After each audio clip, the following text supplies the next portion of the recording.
नमस्कार, हिमाचल अभी से मैं दिव्या। पेश है अब तक के मुख्य समाचार। सीएम जयराम ठाकुर ने किया सिस्सू हेलीपैड का निरीक्षण, बीआरओ अधिकारियों के साथ करेंगे बैठक। मेडिकल कॉलेज नाहन की दूसरी स्टाफ नर्स भी कोरोना पॉजिटिव। राष्ट्रीय खेल दिवस पर ढालपुर मैदान के स्पोर्ट्स कॉम्प्लेक्स में हॉकी के जादूगर मेजर ध्यानचंद को किया याद। 7 सितंबर से शुरू होने जा रहे हिमाचल विधानसभा के मानसून सत्र में हंगामे के आसार, 610 सवाल व 11 नोटिस मिले। पंचायत सचिव का कारनामा, बुजुर्ग गरीब किसान को बना दिया सरकारी कर्मचारी। राष्ट्रीय खेल दिवस पर पहली बार वर्चुअल तरीके से शुरू हुई अवार्ड सेरेमनी, कोरोना ने बदली परंपरा। द्रोणाचार्य पुरस्कार मिलने से एक दिन पहले एथलेटिक्स कोच का निधन। चेन्नई सुपर किंग्स को सबसे बड़ा झटका, सुरेश रैना नहीं खेलेंगे आईपीएल 2020। पुलवामा एनकाउंटर में सुरक्षा बलों ने 3 आतंकियों का किया सफाया, 1 जवान शहीद। अमेरिका में गिरफ्तार हुआ चीनी शोधकर्ता, व्यापार से जुड़ी गुप्त जानकारी चुराने का आरोप। अब समाचार विस्तार से। आपके स्वास्थ्य का प्रहरी श्री बालाजी हॉस्पिटल, कांगड़ा, हिमाचल। सीएम जयराम ठाकुर शनिवार सुबह मनाली दौरे पर पहुंचे। सीएम ने पीएम नरेंद्र मोदी के प्रस्तावित दौरे के चलते सिस्सू हेलीपैड का निरीक्षण किया।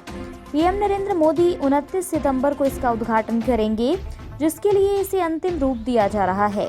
पूर्व में इसका नाम रोहतांग सुरंग था, जिसे बाद में बदलकर देश के पूर्व पीएम अटल बिहारी वाजपेयी के नाम पर रखा गया। 9 किलोमीटर लंबी ये सुरंग 10,000 फीट, करीब 3,000 मीटर की ऊंचाई पर स्थित है।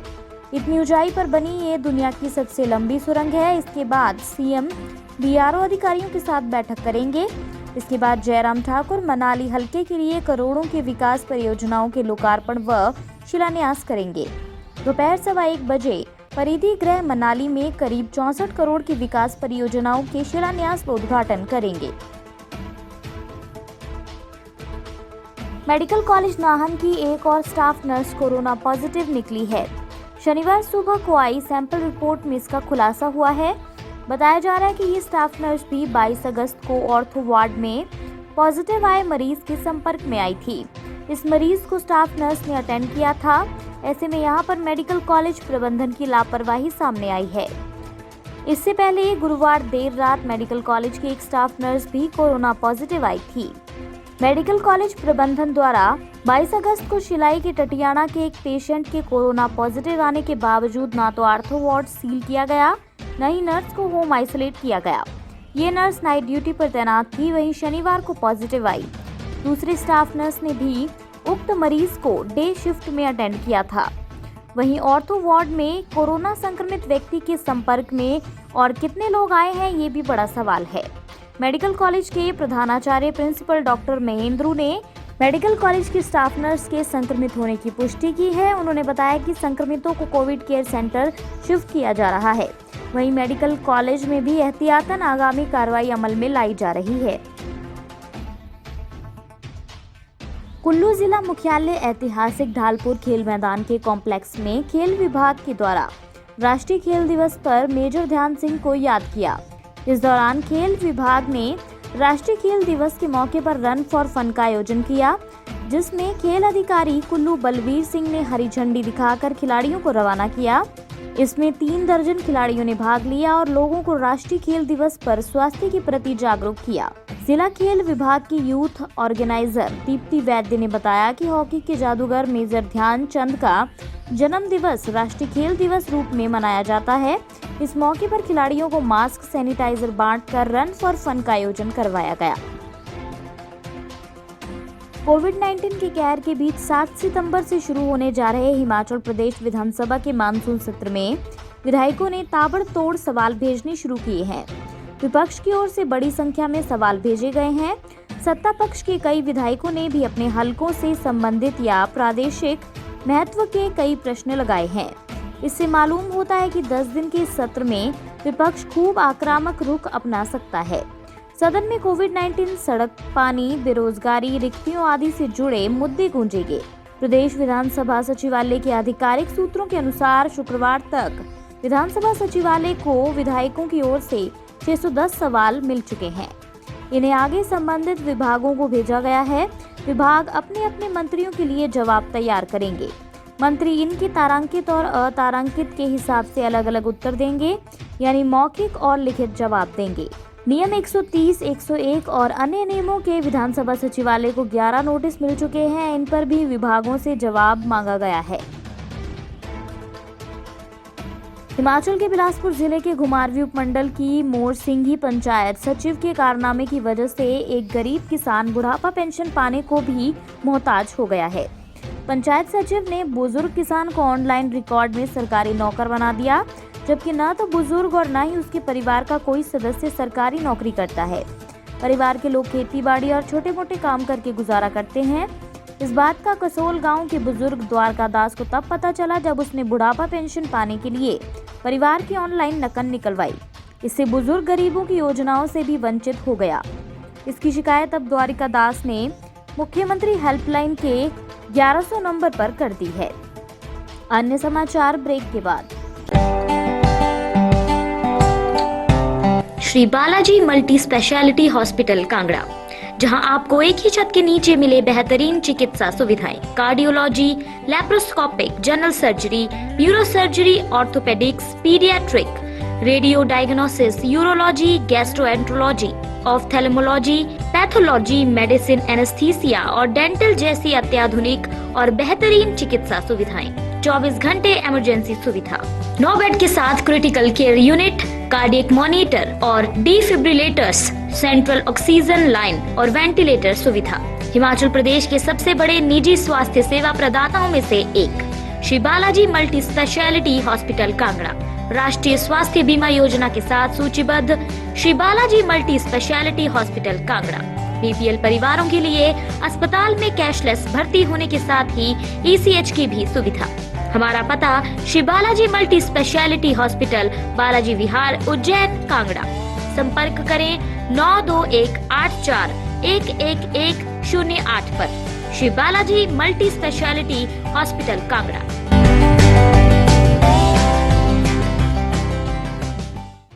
राष्ट्रीय खेल दिवस के मौके पर आज खिलाड़ियों और कोच को खेल पुरस्कार दिए जा रहे हैं।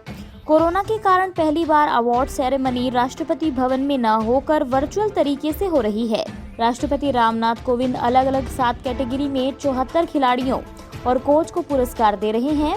खेल पुरस्कारों के इतिहास में इस बार पहली बार सर्वाधिक 5 एथलीट्स को सर्वोच्च खेल पुरस्कार से सम्मानित किया गया। क्रिकेट बिरादरी से रोहित शर्मा, टेबल टेनिस विधा से पहली बार मनिका बत्रा, पहलवानी से विनेश फोगाट, हॉकी से कप्तान रानी रामपाल और पैरा एथलीट मरियप्पन साल 2020 के खेल रत्न बने हैं। राष्ट्रीय खेल दिवस के मौके पर खेल प्रेमियों के लिए एक बुरी खबर है। एथलेटिक्स कोच पुरुषोत्तम राय का बेंगलुरु में दिल का दौरा पड़ने से निधन हो गया। आज उन्हें राष्ट्रीय खेल पुरस्कार समारोह वर्चुअल में द्रोणाचार्य पुरस्कार आजीवन से सम्मानित किया जाना था। एथलेटिक्स फेडरेशन ऑफ इंडिया के शीर्ष अधिकारी ने कहा कि उन्होंने राष्ट्रीय खेल पुरस्कार के लिए पूर्वाभ्यास में भाग लिया, लेकिन बाद में दिल का दौरा पड़ा और उनका निधन हो गया। 79 साल के पुरुषोत्तम राय 2001 में भारतीय खेल प्राधिकरण के कोच के पद से सेवानिवृत्त हुए थे। राय ने वंदना राव, अश्वनी नाचप्पा, प्रमिला अयप्पा, रोजा कुट्टी, एमके आशा, बी शायला, मुरली कुट्टन जैसे शीर्ष एथलीटों को कोचिंग दी थी। चेन्नई सुपर किंग्स के दिग्गज बल्लेबाज सुरेश रैना आईपीएल के 13वें सत्र में नहीं खेलते हुए नजर आएंगे। वे निजी कारणों से भारत लौट आए हैं। फ्रेंचाइजी चेन्नई सुपर किंग्स ने उनके भारत वापसी की जानकारी दी है। क्रिक इन्फो के मुताबिक रैना भारत लौट आए हैं। 19 सितंबर से शुरू हो रहे आईपीएल के लिए टीमें संयुक्त अरब अमीरात यूएई पहुंच चुकी हैं। रैना के लौटने के पीछे की असल वजह क्या है, इसका अभी तक पता नहीं चल पाया है। दक्षिणी कश्मीर के पुलवामा जिले के शुक्रवार देर रात लगभग 1 बजे सुरक्षा बलों और आतंकियों के बीच मुठभेड़ शुरू हो गई। मुठभेड़ शुरू होने के करीब 8 घंटे के अंदर सुरक्षा बलों ने 3 आतंकियों को मार गिराने में सफलता पाई। मारे गए आतंकियों के पास से AK-47 और 2 पिस्टल बरामद हुए हैं। वहीं इस मुठभेड़ के दौरान एक जवान भी घायल हो गया। घायल जवान को उपचार के लिए सैन्य अस्पताल में भर्ती कराया गया, जहां उपचार के दौरान जवान ने दम तोड़ दिया। बता दें कि जिले के जादुरा इलाके में आतंकियों की मौजूदगी की सूचना पर सुरक्षा बलों ने इलाके की घेराबंदी कर तलाशी अभियान चलाया था। इस दौरान घेरा सख्त होने पर आतंकियों ने सुरक्षा बलों पर फायरिंग शुरू कर दी। जवाबी कार्रवाई से मुठभेड़ शुरू हो गई। अमेरिका में अधिकारियों ने एक चीनी नागरिक को व्यापार से जुड़ी गुप्त जानकारी को चुराने के आरोप में गिरफ्तार किया है। आरोपी वर्जीनिया विश्वविद्यालय में एक शोधकर्ता है। जब वह चीन जाने वाले विमान में बैठने की कोशिश कर रहा था, उस समय उसे गिरफ्तार कर लिया गया। आरोपी का नाम हाइजो हू है और वह 34 साल का है। न्यायिक विभाग ने एक विज्ञप्ति में कहा कि चीनी नागरिक पर प्राधिकरण की इजाजत के बिना किसी कंप्यूटर पर पहुंचने या संरक्षित कंप्यूटर से जानकारी प्राप्त करने और व्यापार रहस्यों की चोरी करने के आरोप हैं। विज्ञप्ति में कहा गया है कि अमेरिका के वर्जीनिया विश्वविद्यालय में शोध करने वाले एक चीनी नागरिक हाइजो हू को आज गिरफ्तार कर लिया गया और उस पर आपराधिक शिकायत के साथ संघीय अपराध के आरोप है। वह चीन जाने वाले विमान में बैठने की कोशिश कर रहा था, तब उसे गिरफ्तार कर लिया गया। इसी के साथ ये बुलेटिन यहीं समाप्त होता है। अगला रेडियो बुलेटिन सुनिए शाम 7:30 बजे। तब तक के लिए नमस्कार। आपके स्वास्थ्य का प्रहरी श्री बालाजी हॉस्पिटल, कांगड़ा, हिमाचल।